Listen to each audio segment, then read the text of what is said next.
Todos los entes o corporaciones de derecho público se constituyen a través de una sociedad anónima que gestiona el servicio de televisión y, en su caso, de radio. En este caso, Canal Sur tiene 4 emisoras de todo tipo, incluyendo una que es a través de Internet de forma exclusiva, que ha surgido hace poco, que es sobre flamenco.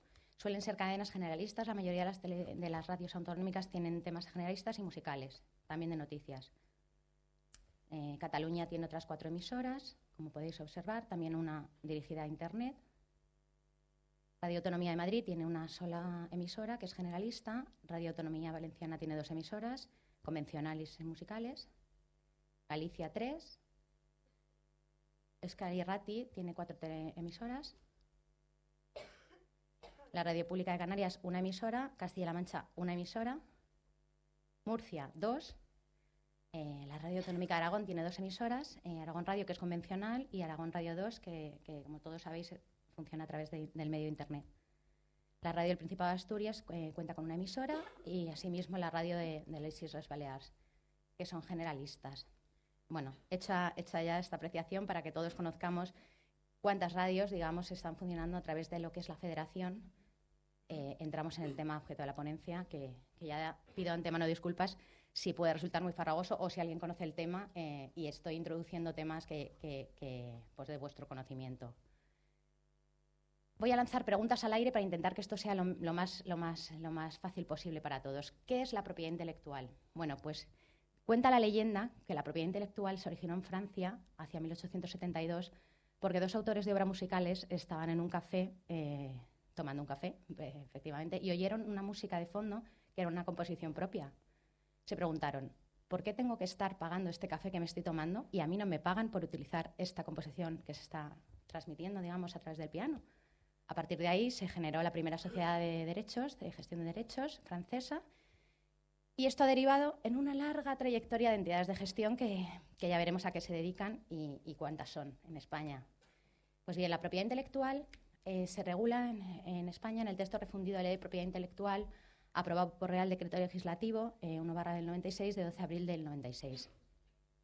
Este texto ha sido objeto de estudio por parte de una subcomisión de propiedad intelectual del Congreso de los Diputados, pues porque se están planteando la modificación del mismo. Sin duda, yo creo que todos estaremos de acuerdo en que es necesaria la modificación de esta norma, porque se ha quedado anquilosada en el pasado y se debe adaptar determinadas cuestiones de la misma. Entendemos que las conclusiones de este estudio han señalado en concreto con las entidades de gestión que deben ser más transparentes, que deben aportar repertorios. Bueno, es una larga serie de temas que se verán reproducidos a lo largo de la ponencia de forma constante. La propiedad intelectual como tal es una propiedad intangible, por eso nos cuesta mucho a veces reconocer por qué determinados derechos se recaudan y por qué están estas entidades de gestión, digámonos, entrecomilladamente, quitándonos el dinero. La propiedad intelectual es el conjunto de derechos que corresponden a los autores y otros titulares, porque aparte de los autores se reconocen derechos de propiedad intelectual a artistas, intérpretes, ejecutantes, productores de fonogramas, de obras audiovisuales, sobre las obras frutos de su creación. Estas obras tienen que ser originales y pueden ser literarias, artísticas o científicas, comprendiéndose a los efectos de lo que estamos hablando, del tema de fonograma, las composiciones musicales, que pueden ser con o sin letra. ¿Cuántas entidades de gestión existen en España? No sé si alguno sabe, son 8 entidades de gestión que se distribuyen entre entidades de autores, de artistas, intérpretes o ejecutantes y de productores. La SGAE es la entidad que representa a los autores, digamos, FEDRO, BEGAP, DAMA y AISGE, AGEDI y AGEDA. Un sinfín de entidades de gestión que deben ser autorizadas por el Ministerio de Cultura y estas de facto lo están. Tercera pregunta, ¿para qué sirven las entidades de gestión de derechos de propiedad intelectual? Está entrecomillado porque no son palabras mías, son palabras del Ministerio de Cultura. Con las entidades de gestión se garantiza una explotación eficaz de las obras protegidas en beneficio de sus titulares y de los usuarios. De los titulares porque aseguran el control del uso de sus obras, tanto en España como en el extranjero, en virtud de acuerdos de reciprocidad, y de los usuarios porque acudiendo a ellas se aseguran un uso pacífico del repertorio mundial representado por estas entidades. Bueno, como bien digo, estas son palabras del Ministerio de Cultura que, entendiendo entre todos, es afín al desarrollo de los derechos de propiedad intelectual. y realmente comparto cierto criterio de lo que están diciendo. Para un usuario, en este caso, por ejemplo, una radio, es muy complicado, si no existieran las entidades de gestión colectiva de derechos, acudir a cada uno de los titulares de derechos que componen una obra musical para que le concedan la correspondiente autorización de uso de la obra y abonar el correspondiente de contraprestación de remuneración por la utilización de la misma. Nos viene muy bien, pero queremos más. No queremos estar negociando con 8 entidades de gestión, como se verá. ¿Qué hacen estas entidades de gestión? Estas entidades de gestión, por ley, conceden autorizaciones no exclusivas a los usuarios que las solicitan para la utilización del repertorio que gestionan. A cambio, por supuesto, una contraprestación económica.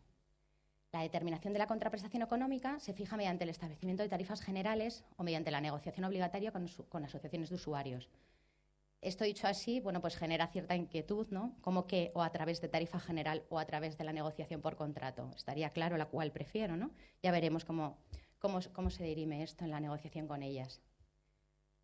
Las entidades de gestión que se ocupan de la radio son la SGAE y AGEDIAIE, que negocian conjuntamente los derechos de productores de fonogramas y artistas, intérpretes y ejecutantes, conocidos como titulares afines a la propiedad intelectual que no autores, ¿vale? Tenemos 3. Pregunta que siempre se hace todo el mundo, no sé si alguno de ustedes. ¿Por qué se debe pagar en algunos casos a más de una entidad de gestión? Los derechos de propiedad intelectual que corresponden a los diferentes autores, como hemos señalado, autores, artistas, productores, se caracterizan por su independencia y compatibilidad. Por lo tanto, si hay diversos autores o titulares de derechos, intervienen varias de las entidades de gestión que gestionan su respectivo repertorio, ¿no? Pensemos, un CD. Un CD es una obra, un soporte físico que incorpora música, y la música siempre tiene un autor de la letra, de la propia música, tiene un artista que canta esa canción, un ejecutante que interpreta la música y aparte tiene un productor de fonograma. Todas estas personas tienen derechos de propiedad intelectual y todas ellas están representadas a través de entidades de gestión para la recaudación de los derechos, ¿no? Esto extrapolarlo pues, a no solamente un CD, sino a mucho tipo, aparte de música, pues libros, en fin, una auténtica locura. Pues ya que entiendo que si bien de forma breve estamos contextualizando el tema, debo, como ha dicho Jesús, y para no hacer de menos su presentación, pues trasladar al auditorio cuál es la negociación con estas entidades de gestión, en concreto con las 2 de la radio. Desde Forta se ha venido negociando desde siempre con las asesorías jurídicas de las radios, de los entes de derecho público, por supuesto. Forta es simplemente un mero prestador de servicios a sus entidades asociadas y para nada, como dice Jesús, dirige negociaciones, sino intenta aportar experiencias a lo largo de estos años adquiridas, pero para nada somos en la primera fila, ¿no?, de estas negociaciones.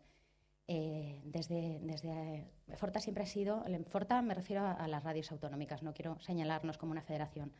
Las radios autonómicas siempre han tenido, y las televisiones, un especial tratamiento y atención a la propiedad intelectual. De hecho, las entidades privadas se nos ha acusado de ser las entidades que han roto en favor de estas entidades de gestión, digamos, la recolección de los derechos. Siempre hemos sido señalados con el dedo acusatorio de que posteriormente han tenido que abonar derechos por nuestro precedente, ¿no? Pero es que es cierto, o sea, la ley de propiedad intelectual reconoce un derecho. No podemos negar ese derecho existe y además en nuestra labor de servicio público debemos apoyar, por supuesto, la ley en primer lugar y luego el desarrollo de los colectivos de titulares de derechos de propiedad, ¿no?, que gestionan estas entidades. Con estas 2 entidades teníamos 2 convenios, el convenio SGAE y el convenio AGEDIAIE, a lo largo de los años, desde el 80 y tantos, que se ha venido prorrogando. El convenio SGAE es individual por radio, aquí la negociación se hace a través de Forta, pero se cierran de forma particular para cada una de las radios en función de sus respectivos intereses, los respectivos convenios. Estos convenios te otorgan una autorización para el uso del repertorio de SGAE, que en el caso de la música se llaman obras de pequeño derecho.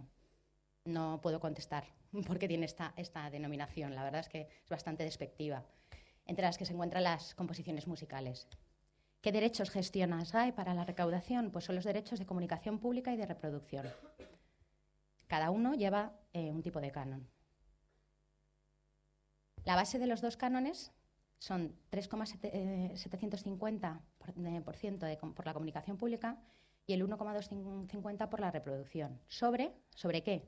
Sobre los ingresos de explotación anuales de la radio, incluyendo subvenciones e ingresos de publicidad. Imagínense, esto es lo que recauda solamente SGAE por la utilización de su repertorio en radios.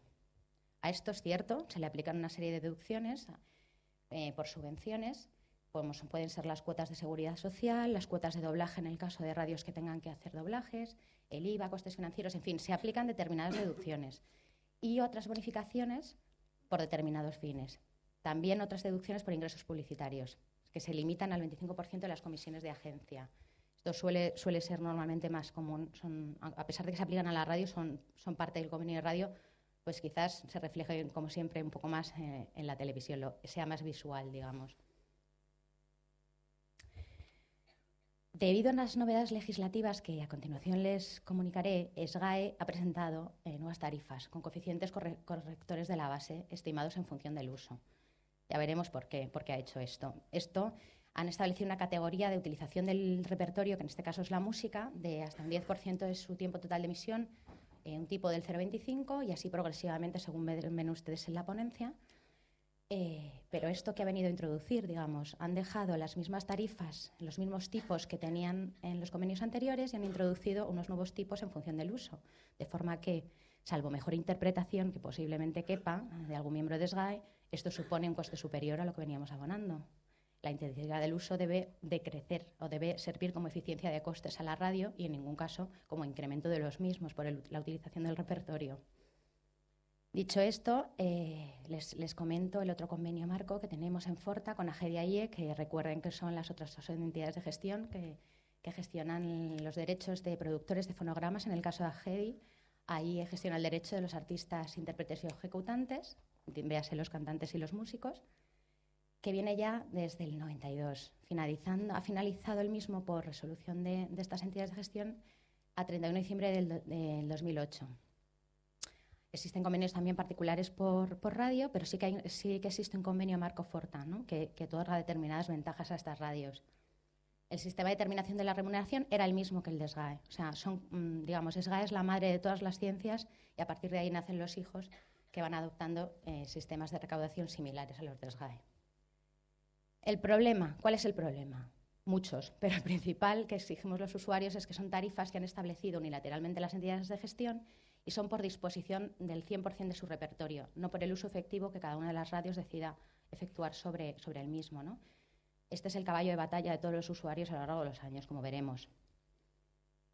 Me refiero a las novedades jurisprudenciales en relación con las tarifas. ¿Qué pasa? Pues ha habido una gran, como os podéis imaginar, o se pueden ustedes imaginar, una gran polémica y un